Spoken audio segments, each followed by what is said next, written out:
Hello everybody, welcome to Sheep Food. I'm Reed, and today we are looking in the Gospel of John. We're going to start at the very beginning. It may have been a while since you've looked at this, or maybe not. It's a familiar passage. It's a passage that comes up a lot when people are talking to a particular group that may come to your door, who do not believe that Jesus is deity. And so we're going to look at 1:1, 1:2, and 1:3 at first here, and see what John has to say in the very start of his gospel. Now, John is the one who wrote the most recent of the four gospels. He was a number of years after the other ones were produced. It's undoubtable that he was able to hear or even read the other the Gospels as they were spread throughout the churches. So he's familiar with them, but him being one of the original disciples, in fact, one of the disciples that was in the inner three that consisted of his brother James and Peter, he had some insights to the happenings in and around the times of Christ that others don't have. And so his gospel appears to be somewhat of a fill-in, to bring in other things that weren't mentioned in the other gospels. He says at the end of his gospel here that if everything were written that Jesus thank you, everything that Jesus had said and did had been written down, there wouldn't be enough books in the entire world to hold it. And so he is candid about him not talking about everything, and so he has in mind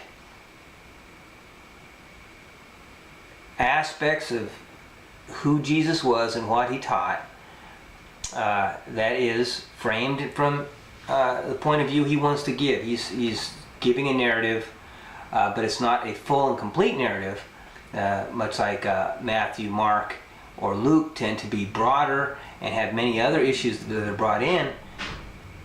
John's going to be focused more towards what he wants to emphasize, what Christ brought to what Christ's mission was. During this time, some years have passed. The church has begun growing. They've been getting some pushback, and so we have some of the things that are going to impact the church. Other ideas. The Judaizers are going to rise up. They're the ones that want to say you need to fulfill the things of the law before you can have Christ.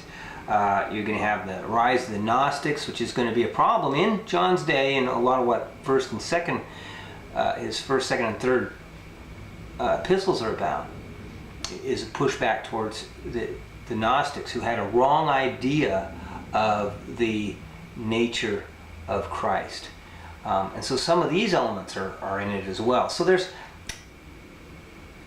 some of it's focused towards those things. And so with that background, knowing that he's not giving a broad view, but just a narrow view of the things you want to say, we are going to now read. I am going to read the first 5 verses, and then we're going to come back and look into it. So John chapter 1, verse 1. In the beginning was the Word, and the Word was with God, and the Word was God. He was with God in the beginning, and through him all things are made. Without him nothing was made that has been made. In him was life, and that life was the light of all mankind. The light shines in the darkness, and the darkness has not overcome it. This is the opening statement John gives. He's talking about where he's going, and he starts with this word, the Word. Now, many say that the word is a Greek idea, and there Could be that he's borrowing a little bit from that. But he, I think, wants to actually peek to beyond, peek to way back from the very, very beginnings, before creation. And he can't hang a name like Christ. He can't hang a title like Christ, or the man Jesus, or the Son, because those don't work in the time prior to his incarnation. So he's reaching back to a time prior to the incarnation. And so he fixes on the Word. In the beginning was the Word, and the Word was with God, and the Word was God. So I'm going to take it from the back first. This part, was God. Jehovah's Witnesses, who deny that Jesus is deity, that he is a they say that he's a creation of God. And so I've dealt with this a lot. And so if you have Jehovah's Witnesses at your door and you want to express to them that Jesus was deity, do not, I repeat, do not go to John chapter 1. They are prepared for this. They have a mountain of material that they have studied carefully to deal with this very verse.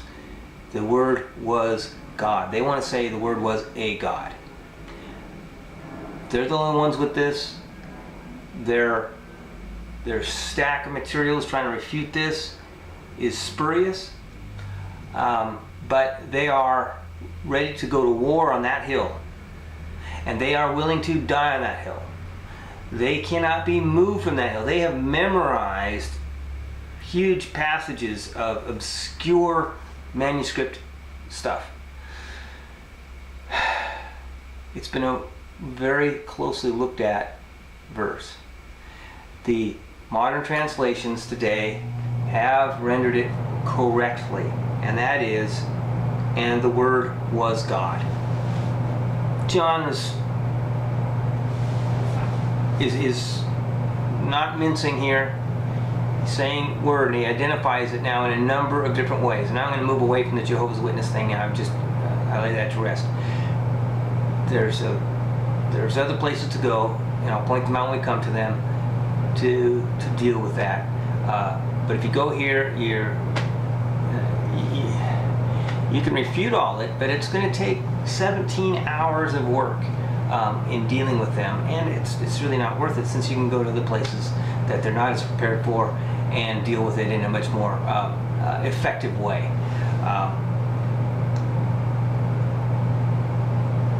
One, in the beginning was the Word. The very beginning, before anything was, there was the Word. And the Word was with God. Now that's kind of curious. And the Word was God. So we have three descriptions here. In the beginning, there was the Word. The Word was with God, and the Word was God. So now, in saying that he's with God and God, he's bringing into light this distinction of persons within the Godhead. The Word is fully God. The Word was God. And yet, the Word was with God. So, the Word can be identified inside the Godhead as being God. And if you pull him outside the Godhead, he is God. He has all the attributes and natures of God, and all the power and majesty of God. And yet he is a person identified as God. He cannot be dissolved. There's no way to separate the Word from God, except there are distinctions. Within the Godhead, there is the Father, and there's the Word, and there is the Holy Spirit. They're distinct persons, but they are, in fact, the one God, and each one is the one God. And so, all of a sudden, our concepts of language and stuff just breaks down, because we are individual beings. We're not multiple beings. We sort of get a picture of this in marriage, in that we became one with our spouse. We are considered legally and in the eyes of God a singular entity, even though we are also separate. It's a very difficult concept for us to wrap our minds around. In the end, though, what we have to acknowledge is that the Word is God, the Word was God, and the Word was God from the beginning, and He's with God. And so we need to just take John's words in his description at face value as he presents it. It's truth. We can't really understand all the inner workings of it. It really generates more questions than that can be answered. But these are true. From all time was the Word. And the Word was with God, and the Word was God. Second, He was with God in the beginning. There's never a time that there wasn't the Word being with God. It's beyond time, if we can possibly imagine that. And perhaps time is something that's even created by God. There was never a time where there was not God and there was not the Word from the beginning. Number 3, through Him all things were made. Without Him nothing was made that has been made. Now this is the definitive statement. There's no getting around this. This is where I go with Jehovah's Witnesses. Verse 3. It's very clear and straightforward. He says, through Him all things were made. And then to make it clear, he repeats, without Him nothing was made that has been made. So now let's unpack that a little bit. In the Greek, they speak a little different than us, and so sometimes the translation comes off a little bit different. But if there was something that was made, okay, something that's created, it was created by Jesus. In fact, we can do it this way, like elementary sets. We have a set, and in this set, we put everything. Everything fits in this set. If it exists, it's in this set, okay? Well, now we can make subsets out of it, okay? We can say on this side we have everything that was not created. And over here we have everything that is created, okay? So then we can start taking things that we know of, okay? Let's say a chair. Is a chair in the uncreated side or on the created side? It's created, isn't it? We can say, take big things. Stars, they are in the created side. We can say God. God is uncreated, always existed. He's in this set, but He's not in the created set because He's always existed. He's not a created being. We have angels, created. And then we have, this is what you say to a Jehovah's Witnesses. Okay, so now we've got these two sets. Where do you put Jesus? Do you put Him in the created side? That's what they want to do. That's what they're taught, that He's created. And yet, what he says is that if something is created, the Word is the one that created it. So, how can something that is created and there's nothing that exists that Jesus didn't create, how did He create Himself? He has to fit in the uncreated category for this statement to be true. And that's where I take them. And I use that type of reasoning. Uncreated and created. We put stars and people and chairs and the universe here, and we put God here. He wasn't created. And Jesus, according to verse 3, can't go here because if it is created, He's the one that created it. And there's no way He could have created Himself. Let's read it again. It says, through him all things were made, and without him nothing was made that has been made. Jesus is an uncreated being. And he's responsible for all that was created. He created angels and demons. Well, angels that became demons. He created man. He created your nose, and he created your children, and he created your parents, and he created the time in which you live. If it exists, he created it. For in him was life, and that life was the light of all mankind. Now this is really fascinating. In him was life. He created all things, so he created life. And the existence, continuing existence of life depends upon him. And that life was the light of all mankind. So now he brings in another idea. Not only is he life, but he's light to all mankind. And we're going to learn more about this light. But this light is a spiritual life. And he is the author of spiritual life for all mankind. So those who are spiritually alive owe their allegiance to Christ, for he is the only one to make, or he's responsible for the creation of your spiritual life.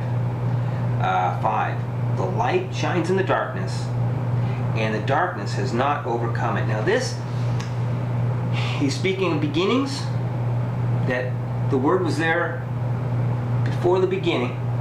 And we read in a part that's very familiar to John, being a Jew who grew up before there was a New Testament, who grew up before Christ. Genesis, there was darkness, and light shined into the darkness. This is going to be evocative to any Jewish person in this time, evocative of Genesis. They're going to see that, and they're going to immediately in their minds make a parallel between Genesis, the light shining into the darkness, and here the light shines in the darkness, and the darkness has not overcome it. And a sermon illustration comes out of this, that light flees, or darkness flees from the light. It cannot overcome light. As we continue in John's narrative here in the gospel, he brings up light again. He brings up light often in his epistles. This is an imagery that's really important to him, and apparently it's pretty accurate. Paul uses this type of imagery as well, and we will examine that closer as we go along. And then, in the minute I have left, I'm going to look at verse 6 through 8. This is an aside. And there was a man sent from God whose name was John. He came as a witness to testify concerning that light, so that through him all might believe. He himself was not the light. He came only as a witness to the light. So here again, he's bringing up the imagery of light, and the apostle was, we can learn from what he writes here that he was a disciple of John the Baptist. He is going to give us some insights as to what John the Baptist was speaking. He's going to give us some insights to when John the Baptist first met Jesus, because John was an eyewitness to those things. He and Andrew were disciples of John the Baptist, and that's where they met Christ. And so, since that's where his spiritual journey began, he will begin our spiritual journey in his gospel through that. And so that's what we're going to look at next. We're going to actually do 9 through 14, and then we'll come back and look at this 6 through 8 again, because it's more in the context after that. John skipped around a little bit. Don't know why. Maybe he added in later. Maybe he got ahead of himself a little bit. Heck, I sure do that. But the Holy Spirit breathed it into His Word, and we're going to look and see if that has any meaning to us today in reading the text.